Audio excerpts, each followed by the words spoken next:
tous, bienvenue sur une nouvelle vidéo des lectures de Pipin, j'espère que vous allez bien. Alors ça y est, le printemps est presque terminé, le Ice Cream Summer Challenge a pointé le bout de son nez avec le mois de juin, ce qui veut dire que le Blossom Spring Challenge est terminé. C'est toujours un peu triste je trouve de quitter un challenge, même si c'est passionnant et palpitant de basculer sur un autre. À chaque fois en clôturer un, faire le bilan, voir si j'ai réussi ou non. Je trouve ça à la fois excitant et un petit peu triste de quitter certaines lectures que j'ai beaucoup appréciées. Alors, est-ce que cette année j'ai oui ou non réussi à le valider à 100%? On va voir ça tout de suite. Pour petit rappel, le Blossom Spring Challenge a été réalisé par les filles de la chaîne Le Boudoir.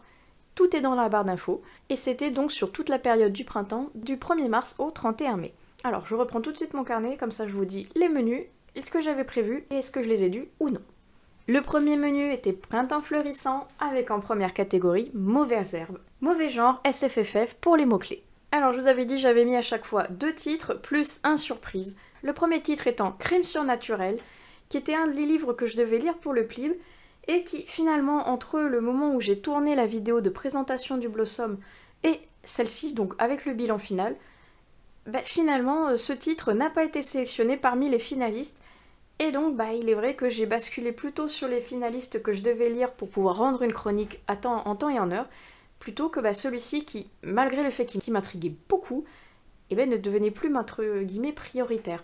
Je vais quand même le lire, là je n'ai pas eu le temps, je vais quand même vouloir le découvrir, parce qu'il a l'air super chouette. Peut-être que pour le pumpkin, il serait pas mal, parce que l'ambiance un peu witchy comme ça ira parfaitement. Le deuxième que j'avais sélectionné, c'était celui-ci, The Mask of Mirrors de M.A. Carrick, le premier tome de la saga Rook and Rose. Et c'est de la dark fantasy en anglais, c'est un petit pavé que j'ai, comme vous le voyez, commencé et donc absolument pas fini. Donc ça se mi-compte, on va dire, parce que je l'ai commencé, il est chouette. J'aime beaucoup l'ambiance qui est très sombre. Dès les premières pages, c'est très dark, c'est très violent, donc il faut aimer. C'est en anglais, un anglais assez recherché puisque c'est de la dark fantasy adulte. Donc ça demande quand même un bon niveau de compréhension parce qu'il y a beaucoup de termes propres au monde de la dark fantasy. Donc si on n'a pas trop le niveau, on risque je pense d'être un petit peu perdu et ce serait dommage parce que c'est franchement quelque chose de très complexe, de très poussé, avec une couverture à tomber. Mais je ne l'ai pas encore fini. J'aime beaucoup ce que je lis pour le moment. Mais donc, comme je vous dis, c'est assez complexe et ça me demande, entre guillemets, du temps parce que j'espace cette lecture avec d'autres, notamment des SP que je dois rendre. Donc, je prends mon temps. C'est un bon bébé de plus de 700 pages. Donc, je pense que c'était une bonne idée de le mettre dans le challenge, mais à moitié parce qu'il est tellement énorme que je n'ai pas du tout eu le temps de le finir, malheureusement. Mais qu'il est très bien. J'aime bien ce que je lis. Donc, vous aurez la chronique complète quand je l'aurai terminée. Et le livre surprise que j'avais mis pour cette catégorie-ci, il s'agissait de Sans foi ni loi, que j'ai lu pour le côté un petit peu méchant, badass comme ça, parce que c'était un western un petit peu bad boy, bad girl même, parce qu'on a une femme genre Calamity Jane que l'on suit partout, et j'avais adoré cette ambiance un peu western, cette ambiance un peu essayer d'aller au-delà du machisme de l'époque, d'essayer d'être une femme forte dans un monde d'hommes, dans un monde western en plus. Super chouette, bien écrit, c'est chez PKJ et franchement, moi j'ai trouvé que c'était super chouette. Peut-être pas jeunesse, ou alors jeunesse début young adulte presque, parce que il y a beaucoup de termes vulgaires on va dire, donc pour la jeunesse, un petit peu moyen. Mais en tout cas, moi je l'ai trouvé très très bien. Deuxième catégorie, Jardin des secrets, avec drame, trauma, secret et intrigue. Là, j'avais choisi de mettre De Profundis. Donc, la couverture que je vous mets juste ici, moi je la trouve absolument sublime. Je l'ai lu, même s'il ne fait pas partie des finalistes du Plib. Moi j'étais très triste parce que je l'ai adoré. Je l'avais mis dans mes propres finalistes que j'avais sélectionnés. Et malheureusement, il n'est pas passé. Et c'est fort dommage parce qu'on est dans une espèce d'enquête un petit peu fantastique, avec une jeune femme qui est originaire d'une petite île à côté des côtes bretonnes, qui a décidé de la quitter pour faire sa vie sur le continent. Mais en faisant ça, on devient un petit peu un paria. On vient de l'île, on reste sur l'île. Elle en a pas voulu, elle s'est brouillée avec sa famille, et elle est quand même partie. En allant sur le continent, elle est devenue donc horlogère, et il se trouve que l'horloge du musée qui est sur l'île, c'est une très vieille horloge, et qu'elle est la mieux placée pour pouvoir aller la réparer. Même si elle est un peu réticente au début, il est vrai qu'elle a toujours eu ce côté un petit peu curiosité envers cette horloge. Donc elle accepte de renouer avec son passé, de retourner sur cette île, de revoir sa famille et les habitants, et elle va se rendre compte que finalement, il y a beaucoup de secrets autour de cette horloge, mais également de l'île, d'une légende locale et de choses assez mystérieuses qui s'y passent. Et moi j'ai trouvé ça vraiment chouette, très intéressant, très frais avec cet air un petit peu marin de Bretagne tout autour du livre. Moi je l'ai trouvé très chouette, donc j'étais terriblement déçue qu'il ne passe pas la barre des 5 finalistes malheureusement. C'est le jeu, mais en tout cas si vous l'avez pas lu et vous aimez les enquêtes un petit peu fantastiques comme ça, et sur les livres assez courts parce qu'il fait 200 pages, ne cherchez plus, il est vraiment chouette De Profundis. J'avais mis que celui-ci pour cette catégorie, donc on passe à la troisième qui s'appelait L'eau des roses avec une romance en mots-clés. J'avais choisi en premier livre de mettre Bouquet final de Tina Muir parce que c'est une romance et c'est du Tina Muir, donc je voulais absolument le découvrir. Et ben non, j'ai pas eu le temps de le lire, je suis vraiment très triste et frustrée. Tellement frustrée que je l'ai remis dans un autre challenge, le Flowers Book Challenge, parce que il y a des fleurs, et il s'appelle Bouquet final. Et j'ai vraiment envie de le lire. Donc toutes les excuses sont bonnes pour le recaser ailleurs, parce que là j'ai pas eu le temps. Mais il me fait terriblement envie. Le deuxième que j'avais mis, c'était le second tome de Witch and God, que je n'ai pas lu non plus. Ça craint. Alors, je sais pas si c'est parce que c'est la catégorie romance que j'étais un petit peu en mode freinage pour pouvoir y aller. Mais pourtant, mon bouquet final me tente beaucoup. J'avais aimé le premier tome de Witch and God, donc je voulais lire le second. Bah non. Dommage, pas de chance, j'ai pas eu le temps. Et c'est terriblement frustrant parce qu'il y a le troisième qui est sorti, et je crois même qu'il y a le premier tome d'une autre saga de l'autrice qui vient de sortir. Je suis terriblement à la bourre. Il faut que je m'y mette parce que ça a l'air super chouette, mais donc pas pour cette année, pas pour cette catégorie. En revanche, j'ai eu le temps de lire mon livre surprise. Heureusement, ça me sauve l'honneur, entre guillemets. Il s'agit de Zodiac Switch, le premier tome, L'éveil. C'était très chouette, très très chouette. C'était les éditions Octoquill qui me l'ont envoyé pour me le faire découvrir et je l'ai trouvé super chouette. C'est de la romance avec un côté un peu magique, fantastique, parce qu'on va suivre une jeune fille qui s'appelle Liam, qui semble être toute somme banale, mais qui va se rendre compte au final qu'elle a des pouvoirs de sorcière. Elle va s'en rendre compte malheureusement au prix d'une tragédie parce que quand elle va aller dans une banque, il va y avoir un braquage qui va mal tourner et son grand-père va être assassiné sous ses yeux. Mais assassiné par des braqueurs assez particuliers parce qu'ils sont un petit peu possédés, on va dire, par un démon du zodiaque. Très particulier. Et à partir de là, donc, elle va se rendre compte que c'est une sorcière, qu'elle a des pouvoirs, qu'elle est extrêmement puissante et qu'elle sait utiliser la magie sans s'en rendre compte pour invoquer un démon du zodiaque, notamment de son signe qui est le Capricorne. Avec toutes ces péripéties, elle va intégrer une école de magie pour apprendre à utiliser, canaliser et savoir comment gérer ses pouvoirs et également en apprendre un petit peu plus sur sa famille qu'elle ne connaît pas car elle est orpheline. Et moi j'ai trouvé ça super chouette, avec des vibes, il est vrai, un petit peu de Harry Potter avec cette école de magie, de sorciers et compagnie, mais une magie zodiacale super intéressante que j'ai trouvée très bien pensée, qui demande à être encore un petit peu plus creusée parce que il y a quand même matière à travailler dessus, mais c'est un premier tome, donc j'ai très hâte de voir la suite. Et le côté romance n'est pas si présent que ça dans ce premier tome, c'est peut-être pour ça que j'ai bien apprécié également.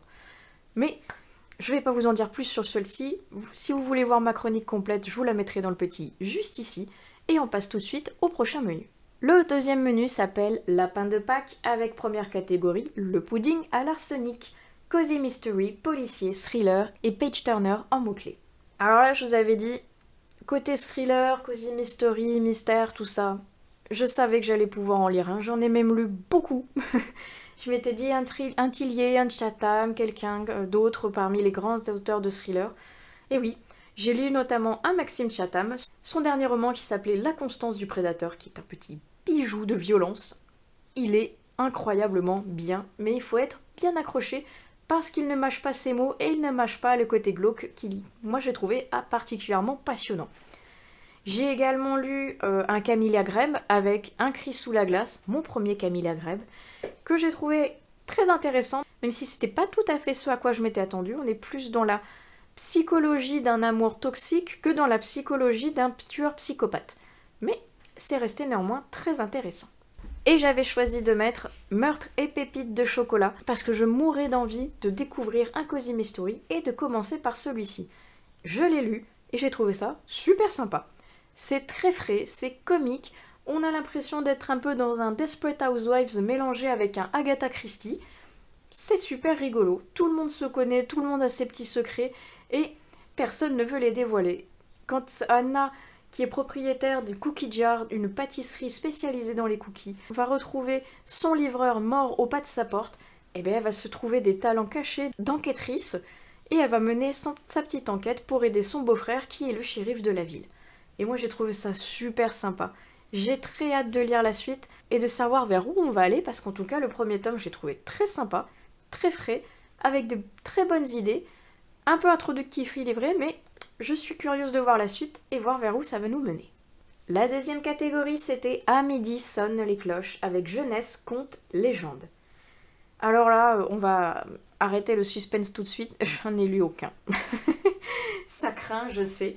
Mais j'avais mis 3 titres, Le crépuscule des Urmes, Dans la cité électrique et ou Bruxelles parce que j'hésitais entre les deux. Et autant vous dire que les 3, j'en ai lu aucun malheureusement. Parce que c'était 3 qui me faisaient terriblement envie, 3 qui étaient pour le Plib et 3 qui n'ont pas été sélectionnés parmi les finalistes. Et comme je vous disais un peu plus tôt pour Crime surnaturel, j'ai privilégié ceux qui ont été sélectionnés que je devais lire dans un temps imparti, et ceux-là je les ai mis un peu en retrait parce que, comme ils n'ont pas passé la barre des 5, je savais que j'aurais le temps de les lire, mais plus tard. Comme j'avais mis que des titres du Plib, oups, j'ai loupé la catégorie, et j'ai même pas mis de remplaçant en mode livre surprise dans celle-ci parce que j'ai même pas pris le temps de chercher en fait, donc c'est un fail, je ne l'ai pas validé celle-ci. Dernière catégorie pour ce menu, les œufs de Fabergé avec Histoire à une autre époque et Voyage dans le temps. En premier livre, j'avais mis Ou ce que vous voudrez de Jo Walton. Oh, j'ai pas eu le temps de le lire alors qu'il me fait terriblement envie depuis que je l'ai vu, que mon frère me l'a offert et qu'il a intégré ma bibliothèque et ma palle. Et il y est toujours dedans, voilà. Je suis super triste parce que j'aimerais beaucoup le lire, mais en fait j'ai privilégié un autre qui était du Plib également. Il n'est pas passé non plus, mais lui j'avais eu le temps de le lire avant que les finalistes soient sortis. Mais donc lui, ce sera pour une prochaine fois parce qu'il m'intrigue beaucoup trop pour que je le laisse prendre la poussière dans ma palle longtemps. Et le deuxième titre, quand je vous disais qu'il faisait partie du Plib, c'était Astro NF. Et lui, j'ai eu le temps de le lire, je l'ai trouvé très très chouette, je l'avais mis parmi mes 5 finalistes et manque de chance, lui non plus n'a pas passé la barre des 5 derniers.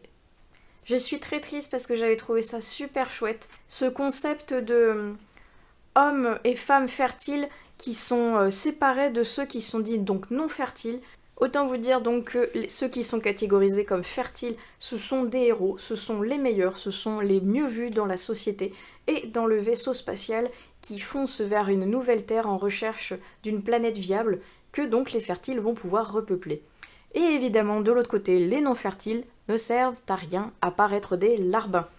Ils sont tellement, on va dire, récriés qu'il y a même un système qui fait apparaître dans le vaisseau tous les fertiles, et pour pas qu'ils soient gênés par la vue des fertiles, et parce que le vaisseau étant un peu petit, pour pas qu'ils soient gênés pour circuler, il y a un algorithme qui efface les non-fertiles pour pouvoir justement laisser librement circuler tous ceux qui sont fertiles. C'est terriblement frustrant de voir ces deux castes-là, mais c'est très très bien pensé. Tout le reste avait été pensé avec cette optique de voyage, cette optique de ségrégation, cette optique de tristesse, de mettre des gens dans les cases comme ça. Ça leur fait... Vraiment, c'est vraiment horrible de se voir attribuer sur la tronche comme ça cette catégorisation de tu es reproducteur ou non.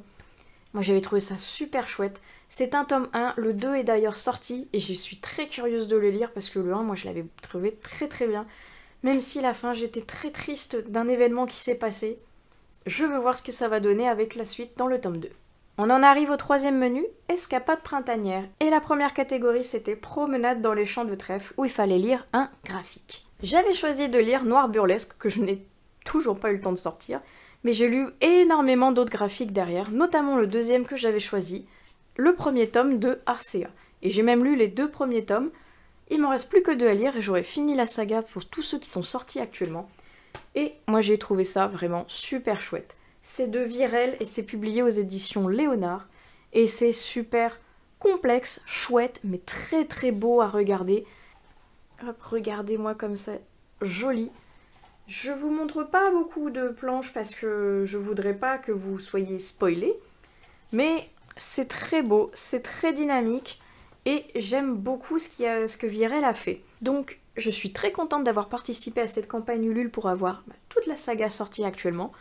Et il y a de la magie, il y a des elfes, il y a des combats, il y a une ancienne prophétie qui va virer au drame et là, j'en suis au tome 2 que j'ai vraiment dévoré. J'ai envie de lire les tomes 3 et 4. Mais franchement, cette saga, moi, je la trouve super chouette.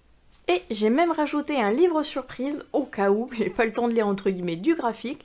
Il sortait pile poil quand le Blossom avait lieu, donc je l'ai rajouté par-ci par-là. Mon printemps cosy de Caroline Millet. Parce qu'il est trop beau, je pouvais pas passer à côté, franchement. Il est vraiment adorable, toujours aussi bien illustré. Toujours avec des idées de sortie, des idées d'activité, des idées de cocooning et de gourmandise. J'aime tellement ce que fait Caroline. Et maintenant que j'ai le printemps, l'hiver et l'automne, il me manque plus que l'été, donc j'ai très très hâte qu'elle trouve toutes les idées, qu'elle nous abreuve déjà sur Instagram et YouTube des nouvelles aquarelles qu'elle aura trouvées, qu'elle aura mis en lumière comme ça, et on va en prendre plein les yeux, de belles couleurs, de belles choses. J'ai déjà hâte d'être en 2024 pour pouvoir avoir mon été cosy. Deuxième sous-catégorie, voyage en Asie, avec auteur asiatique ou un roman se déroulant en Asie. Et j'avais choisi L'héritage de l'esprit roi, qui, je pense que vous connaissez la chanson, mais était pour le Plib et ne fait pas partie des 5 finalistes malheureusement. Donc, oui, lui aussi, je n'ai donc pas eu le temps de le lire. Et j'avoue que il était entre 2 catégories, et celui-là, je l'avais presque même oublié. J'avais oublié cette catégorie voyage en Asie. Tant pis pour moi, parce que ce qui fait que j'ai pas validé la catégorie, donc sans spoil, hein, mais vous avez compris que j'aurais pas validé donc à 100% ce challenge cette année encore. Passons maintenant donc à la 3e catégorie, vider les valises, avec un livre qu'on n'a pas pu lire dans un challenge précédent. Et j'avais mis 2 livres que j'ai toujours pas lus. Je m'auto-soule, je suis une catastrophe, parce que je me suis dit, allez, c'est bon, ces 2 livres-là, ils sont pour le Plib. Voilà, une fois de plus, hein. Je suis super triste parce qu'ils me faisaient tous les 2 envie. Le premier, c'était celui-ci, Le parfum de l'impératrice, alors qu'il est super beau, alors que je l'ai commencé en plus, hein. Vous voyez, j'ai lu 2 chapitres, et le problème, c'est que je l'avais commencé, et les résultats sont tombés, donc je l'ai arrêté, et je suis passée à un sélectionné, malheureusement. Alors que moi, je le trouvais chouette, et je suis triste. C'est un tome 1, je ne sais pas si le tome 2 est déjà sorti, il faudra que je regarde, mais en tout cas, moi, le peu que j'avais lu me semblait vraiment pas mal du tout, donc je suis curieuse de lire la suite. Oh, je viens de tomber sur une jolie partie illustrée comme ça. Mais j'arriverai un jour à le caser dans un challenge et à le lire, je vous promets. Et l'autre, c'était La Cour des Ombres. Lui, c'est pareil, je l'ai commencé, je l'ai trouvé super chouette. Et je suis très triste qu'il ait pas passé les 5 finalistes non plus. Parce que franchement, il était génial. Bon, je l'ai pas fini, mais ce que j'avais lu déjà m'avait convaincu qu'il était vraiment chouette. Donc, trop triste. Trop triste. Et comme je l'ai pas fini, donc ça valide pas ma catégorie. On en arrive au dernier menu de cette année qui s'appelait Bomnida, qui voulait dire c'est le printemps en coréen. Et donc la première catégorie, c'était House of D. Guerrier, royauté, aventure. Le premier que j'avais mis, c'était La princesse sans visage. Et alors lui, ça fait partie du Plib, ça fait partie des finalistes, mais je l'ai pas lu. J'abuse, hein, franchement, entre ceux qui font pas partie des finalistes que j'ai pas eu le temps de lire, lui il en fait partie et j'ai pas eu le temps non plus. Je l'ai d'ailleurs recasé dans le challenge du Flowers Book Challenge, parce que il faudrait que je le lise, et qui est rentré dans l'une des catégories, donc celui-ci, on va dire, ce sera la bonne. J'avais également mis Adriel, qui, voilà, pareil, hein, le Plib, pas sélectionné, donc pas lu, pas de chance. Je suis vraiment triste parce qu'il y a vraiment beaucoup de lectures qui avaient l'air passionnantes et que j'ai pas eu le temps de lire, et qui n'ont pas été sélectionnées non plus, donc je suis doublement triste. En revanche, je ne suis pas triste du tout de vous présenter le livre surprise que j'ai lu, que j'ai adoré, parce que c'est un véritable coup de cœur pour cette catégorie-ci. Il s'agit du premier tome de La Reine oubliée, de Thomas Bréchemier, et c'est publié en auto-édition chez Publish Room Factory. C'est mon bébé. Il est trop bien, moi je l'ai adoré. C'est un bon petit pavé, mais il est tellement bien, tellement prenant. C'est, sans vous le dévoiler, une vibes un petit peu à l'Assassin Royal, dans un monde un peu médiéval comme ça, où une reine déchue va essayer de reconquérir son pays et son peuple.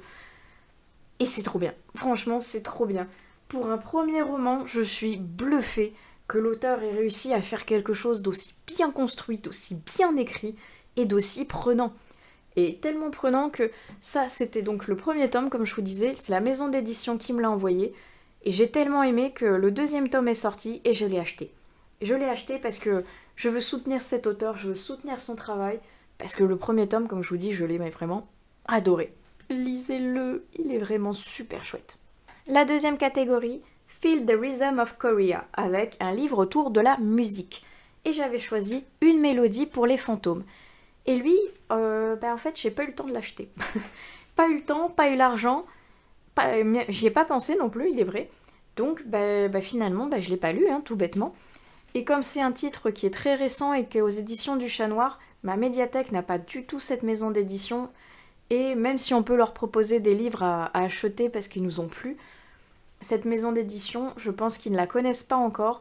Et il faudrait plus qu'une demande, plus que ma demande pour pouvoir les faire, entre guillemets, changer d'avis et les faire intégrer leur catalogue. En plus là, comme je vous disais dans une précédente vidéo, ils sont en plein travaux pour restructurer la médiathèque, donc c'était pas le moment qu'ils en achètent. Pas de chance donc pour moi, parce que ce qui fait que je n'ai pas pu le lire. Et on arrive à la dernière catégorie de ce menu et de ce challenge, I Purple You, avec une couverture violette. En premier livre, j'avais choisi de lire celui-ci, parce que il est violet, hein, ça se voit. Les portes cristallines au-delà des monts, et je n'ai pas eu le temps de le lire. Je suis très triste, très frustrée, mais il a l'air écrit de manière assez condensée, donc j'ai pas encore eu l'occasion de m'y plonger, parce qu'il a l'air d'être assez exigeant point de vue lecture. Je pense que quand ce sera le moment, je pourrai le sortir et le lire, mais donc c'était pas pour le moment malheureusement. En revanche, en second livre avec une couverture violette, j'avais mis A Dance with the Fey Prince de Elise Kova et je l'ai enfin lu. Depuis le temps qu'il traîne dans mes pales, celui-ci. Et après avoir fini la lecture, malheureusement, je comprends pourquoi je ne l'avais pas sorti plus tôt, parce que j'ai été terriblement déçue par ce que j'ai lu. Pas parce que c'est pas bien, mais parce que pour moi, je retrouve exactement les mêmes codes que dans Un pacte avec le roi elfe que j'avais lu précédemment.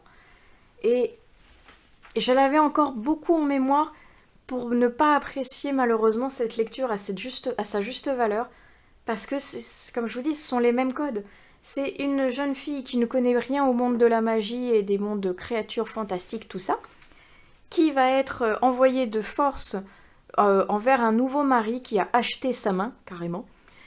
Et ce mari est donc une créature fantastique, un fae comme le dit le titre, qui va vouloir se battre pour reconquérir son pays, et elle va se retrouver avec des pouvoirs magiques qu'elle ne connaît pas, qu'elle ne sait pas maîtriser, et ils vont devoir se battre pour sauver leur royaume, parce qu'en le sauvant le monde des fae, ça va sauver le monde des humains.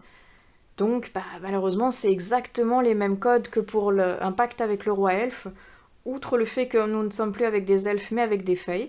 Donc à part ça et à part la très jolie présentation, parce que quand même il est vrai que on peut pas lui enlever que l'édition Silverwing Press, ils font des choses vraiment magnifiques, en plus un soft touch, moi j'adore ça.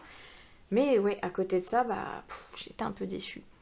Il me reste le 3e tome de Married to Magic qui est sorti pour le moment, qui est sur des vampires. Vu qu'on va être sur un Enemies to Lovers, mais là où la femme, ça va être une chasseuse de vampires qui veut aller tuer le Lord, donc, quelque chose me dit qu'il n'y aura peut-être pas les mêmes codes, donc ce sera peut-être mieux. Mais en tout cas, celui-ci, ça l'a pas fait. Et j'ai été très déçue parce que depuis le temps que je voulais le lire, peut-être que j'avais trop d'attentes justement, et ça l'a pas fait. Dommage, déception. Et en dernier livre, j'avais quand même prévu un livre surprise pour conclure ce challenge, et parce que la maison d'édition me l'a envoyé pile poil quand il fallait, parce que point de vue couverture violette, là aussi, on est pas mal.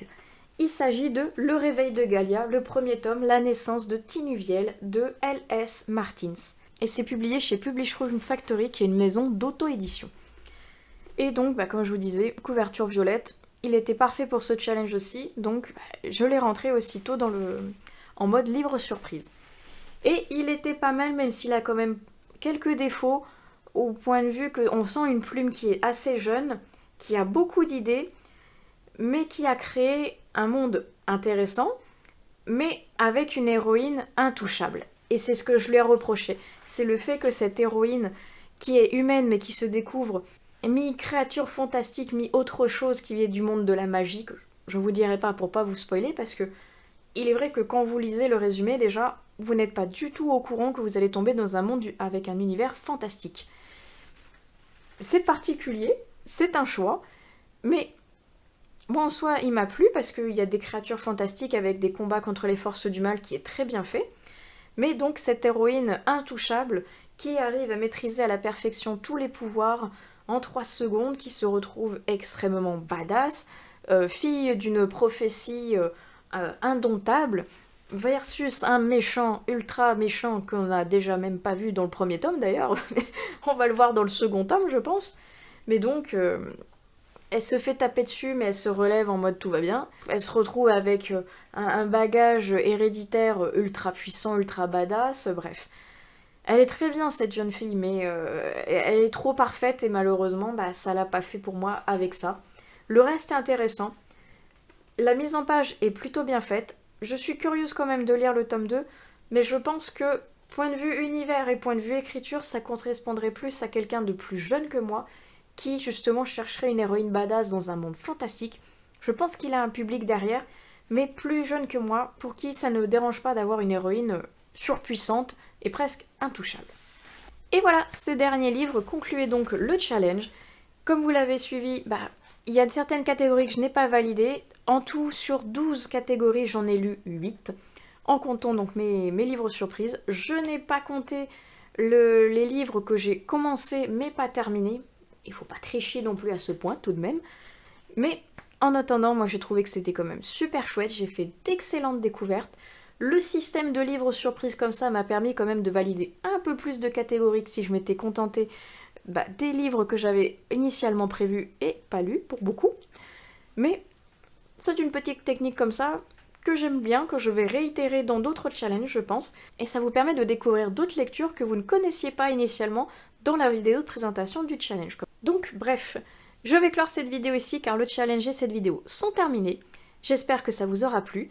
N'hésitez pas à me dire dans les commentaires si vous avez participé au challenge, si vous l'avez validé ou non comme moi. En attendant, je vous souhaite d'excellentes prochaines lectures et je vous dis à plus tard sur une vidéo de lecture de Pipin. Allez, ciao!